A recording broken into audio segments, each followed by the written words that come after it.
क्या हो अगर नॉर्थ कोरिया का सामना भारत से हो जाए? कल को अगर नॉर्थ कोरिया के सन की तानाशाह ने भारत पर हमला कर दिया तो क्या होगा? आखिर वो मंजर क्या होगा जब दो न्यूक्लियर पावर के बीच जंग होगी? और सबसे बड़ा सवाल कि आखिर इन दोनों में जीत किसकी होगी? इन्हीं सब सवालों का जवाब आज हम इस वीडियो के जरिए जानेंगे कि वो कौन कौन से देश होंगे जो भारत का साथ देंगे और कौन कौन से देश किम जोंग से हाथ मिलाएंगे। तो चलिए फिर बिना वक्त गवाए शुरू करते हैं आज का वीडियो।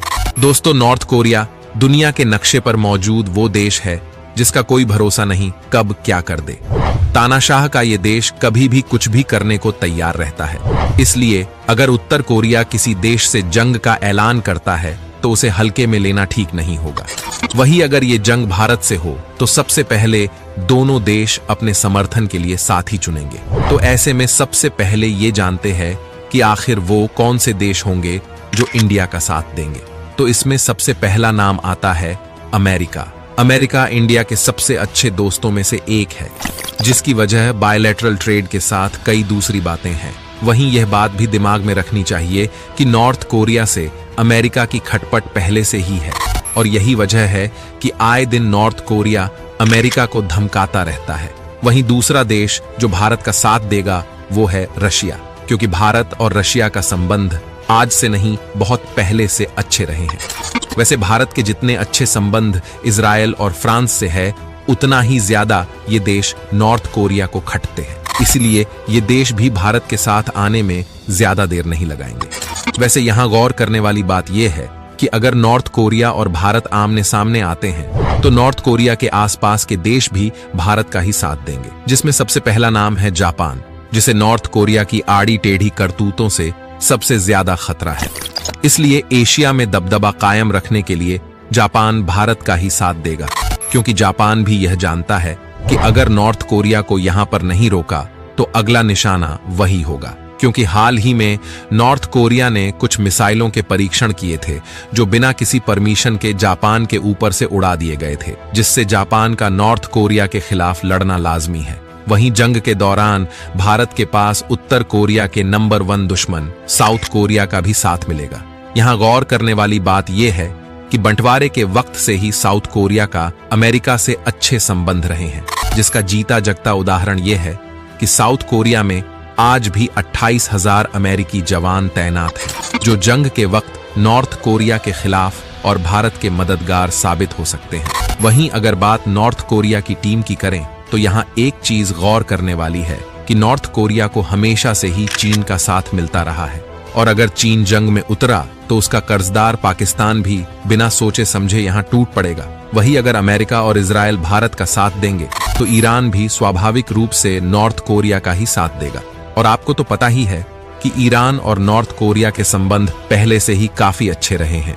खबरें बताती हैं कि ईरान और नॉर्थ कोरिया समय समय पर दुनिया से छिपाकर हथियारों की डील भी करते हैं। वैसे यहाँ आपने नोटिस किया होगा कि अगर इन दो न्यूक्लियर पावर्स की जंग होती है तो साउथ ईस्ट एशिया से लेकर मिडिल ईस्ट और पैसिफिक तक के देश इस जंग में शामिल हो जाएंगे। यानी कि अगर ऐसी कोई जंग होती है तो वह तीसरे महायुद्ध से कम नहीं होगी। लेकिन अगर बाकी देश सिर्फ बैकहैंड से मदद करते हैं तो विश्व युद्ध जैसे हालातों से बचा जा सकता है। लेकिन अब सवाल उठता है कि क्या भारत को वाकई नॉर्थ कोरिया से निपटने के लिए किसी बाहरी शक्ति की मदद चाहिए? तो इसका उत्तर है नहीं। और उसके पीछे की वजह जानने के लिए हमें दोनों देशों की ताकतों के बारे में जानना जरूरी है। तो सबसे पहले बात करते हैं डिफेंस बजट की, जिसमें भारत नॉर्थ कोरिया के मुकाबले कई गुना ज्यादा है। हमारा बजट 4.5 लाख करोड़ का है, जबकि नॉर्थ कोरिया का डिफेंस बजट केवल 1,05,000 करोड़ का है। वहीं एयरफोर्स के कॉम्बैट एयरक्राफ्ट की बात करें तो भारत के पास फ्रांस, अमेरिका और इजराइल से आए ताकतवर जेट विमान मौजूद हैं, जिनकी संख्या करीब 2,000 के आसपास है, जबकि दुश्मन के पास सिर्फ 500 से 700 एयरक्राफ्ट ही है। वहीं फाइटर टैंक्स में भी भारत का पलड़ा भारी है। हमारे पास जहां करीब 7,000 के आसपास मेन बैटल टैंक्स हैं, तो वहीं किम जोंग के देश के पास 3,000 बैटल टैंक है। लेकिन हमें यह नहीं भूलना चाहिए कि भारत की मिलिट्री स्ट्रेंथ 35 लाख है, जबकि उत्तर कोरिया के पास सिर्फ 18 लाख की मिलिट्री स्ट्रेंथ है, जो भारत से आधी है। ऐसे में दोनों देशों के बीच दो दो हाथ भी हुए तो भारत भारी पड़ेगा। लेकिन भारत के लिए जो चिंताजनक बात है वह है नॉर्थ कोरिया की ICBM यानी इंटरकॉन्टिनेंटल बैलिस्टिक मिसाइल, जिसमें सबसे बड़ा हथियार है सोंग 50, जिसे दुनिया की सबसे बड़ी रोड मोबाइल मिसाइल माना जाता है। और इसकी खास बात यह है कि यह 14,000 किलोमीटर तक हमला करने की ताकत रखती है। इसके अलावा समुद्री ताकतों में तो 80 सबमरीन्स के साथ उत्तर कोरिया का पलड़ा भारत के मुकाबले भारी नजर आता है, क्योंकि भारत के पास अभी केवल 18 सबमरीन है। वहीं नॉर्थ कोरिया के पास 5,000 रॉकेट लॉन्चर्स भी हैं, जो सिर्फ 290 रॉकेट लॉन्चर्स वाले भारत के माथे पर शिकन ला सकता है।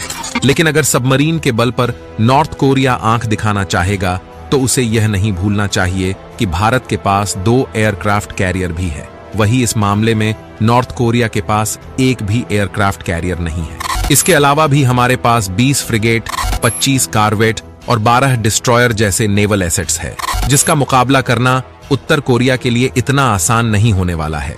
साथ ही भारत के पास SET यानी एंटी सैटेलाइट मिसाइल्स भी है, जो दुश्मनों की मिसाइल्स को हवा में ही राख करने की ताकत रखती है। लेकिन एक बात तो बिल्कुल साफ है कि इस जंग की शुरुआत भारत तो बिल्कुल नहीं करेगा, क्योंकि भारत उन देशों में से है जो फैसला बहुत सोच समझ कर लेता है। साथ ही यह बात ध्यान में रखता है कि किसी भी देश के साथ उसका संबंध ना बिगड़े। वहीं नॉर्थ कोरिया के साथ ऐसा बिल्कुल नहीं है। नॉर्थ कोरिया वैसे ही बाकी देशों से कटा हुआ है, जिस कारण उन्हें कोई फर्क नहीं पड़ता कि उसके बारे में दुनिया क्या सोचती है।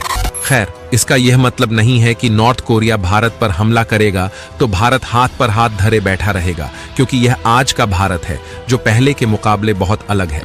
ऐसे में अगर कभी उत्तर कोरिया अपनी औकात से ज्यादा उड़ता है तो भारत न्यूक्लियर हमला करने से भी पीछे नहीं हटने वाला है, जिसकी किम जोंग दूसरे देशों को सिर्फ और सिर्फ धमकियां देता फिरता है। वही अगर बात इतनी आगे बढ़ भी जाती है तो नाटो से लेकर UN की फोर्सेस भी भारत का ही पक्ष लेंगी। तो कुल मिलाकर यह बात साफ है कि जंग के लिए नॉर्थ कोरिया के पास ना पैसा है और ना ही उस मात्रा में हथियार और सिपाही। वही अगर कुछ देश मदद के लिए आगे भी आते हैं तो उन पर UN की तरफ से भी काफी दबाव रहेगा।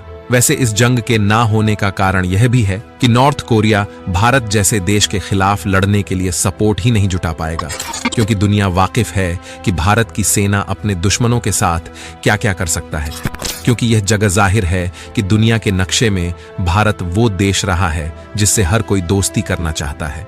वहीं अमेरिका को आंख दिखा रहा नॉर्थ कोरिया भी धीरे धीरे भारत से रिश्ते मजबूत करने में लगा हुआ है। दोनों ने ही एक दूसरे के यहाँ अपनी अपनी एम्बेसी बना रखी है। सुनामी के दौरान भी नॉर्थ कोरिया ने भारत की मदद की थी।